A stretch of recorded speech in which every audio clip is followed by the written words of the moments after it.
Hi! Yeah. Today we're going to talk about that inside hip frame that we've been sort of sitting through to clear, kind of basically a lot of assumptions that we're going to be able to just kind of sit through, knock this guy out of the way. This frame can be troublesome, to say the least, right? So I'm here in side control, he has his frames on me, right? We talked about early in the semester that this is really the guy that I have to worry about. The reality is if this is beaten, as we've demonstrated several times through this semester, let's start a little bit this way.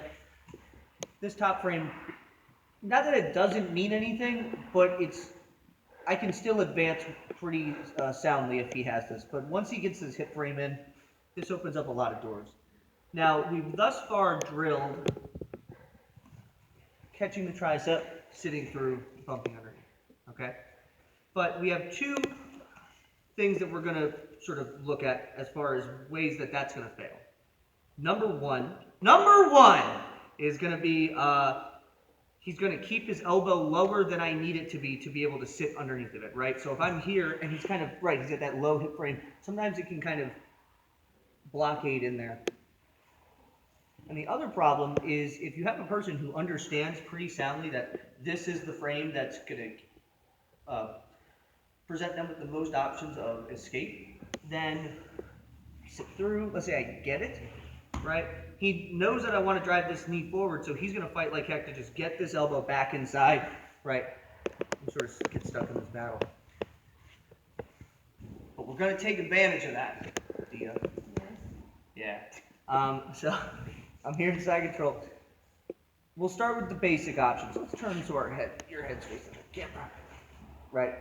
What I'm going to do, if he has this elbow super low to the mat, all right, I have a couple different ways that I can facilitate this, but the basic gist here is I'm going to windshield wiper my hand to the inside of his wrist, drift back towards his hip. So you guys look at this. I'm here, drift back, I'm going to slide over top. Okay? It's a pretty simple movement. If he's here, he's got this hip frame, it's too low, tried to sit through, maybe it's not there. I like to windshield wiper inside, right? I can even sort of, can't really see this on the camera, but sort of C-grip his bicep. I drift my knees together, and then I slice over top. Does that make sense, guys? Mm-hmm. Additionally, alternatively, I'm here, he has that hip frame. And let's say I do get the sit through, right? But he gets this elbow to the floor right from here. I'm going to shoot my hips back in space. And if you guys notice, if you watch, his knees are going to start turning the other direction while I do this. And my top knee slides over and catch this shin pin. Does that make sense, guys? Mm-hmm. So, first two entries, he's here, he has this hip frame, it's low. So I wushu my way in there, drift back, slide over. I sit through, he gets it to the floor, drift my hips back, and slice over. Does that make sense, guys? Yeah. Now, I don't want to go too deep into subtleties, but we're going to go into some. A lot of people get to this shin pin, and what they do is they keep their weight really front-loaded, and they keep their shin pin really high on the arm, which, if you think about it, actually just sort of puts me in that half-guard barrel roll sweep. Like if he just hugs around my shoulder and bridges really hard, right? So, the way I want my weight positioned in this position, guys, is that I'm not like hovering forward, right? I'm still keeping my base low, but I also want my shin to be either low at the elbow, or even sometimes I'll even climb all the way up to the wrist. But what I want is basically him to be almost like in an Americana, his whole arm pinned, rather than him being able to hug right here. Right, so I want this. I want heavy on my leg. So if he goes to roll me over, it's like, go ahead.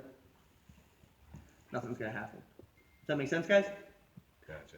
Cool. From here, we're going to start out with, we're going to show two basic attacks. But really, the reality is, guys, let's spin this way. Everything we've gone over this whole semester, he puts that forearm frame in my face. Right, he starts pushing my head away. I have everything I've already gone over. The only difference is now I actually have the ability to split him apart by putting my weight down in this arm, right?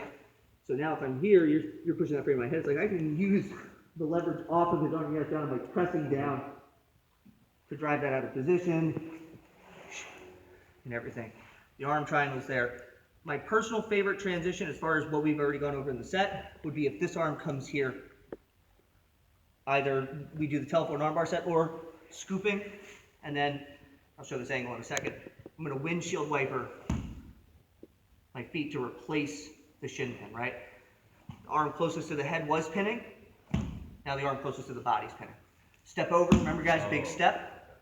Pinch. I have my arm. So I'll show that from the other way.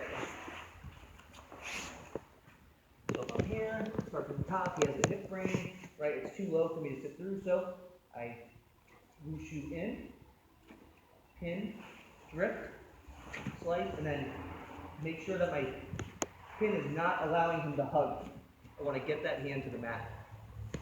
From here, he hugs around my shoulder, right? And let's just say we facilitate it just for the sake of simplicity. I drift my weight back, and then watch my feet, windshield wiper. From here, stuff the head, big step, elbow knee, step over armbar, go like that. My other favorite finish from here, look at that same angle. I probably shouldn't be showing you guys. But Jeff's here, so I'm allowed to show it. I like to get here, and then once I have everything, I'll like really spread this arm out, and I like to get my control very low on the wrist, and then Wristlock right there. Oh, and I'm allowed to show you. Yeah, so we're good. It's like at least 40% of this class. This way. So again, here, go low to the wrist, so drift down, and then just bring his knuckles in. You can also play around too, like transferring this arm, some cool stuff there, but we'll just keep it simple. Again, we have our primary set that we've already gone over. I think the step over arm bar is probably the strongest transition from the shin pin, and then we got that wrist lock. Do you want to feel that? You got that? Excellent. We'll partner up. Let's work it out. 1, 2, 3.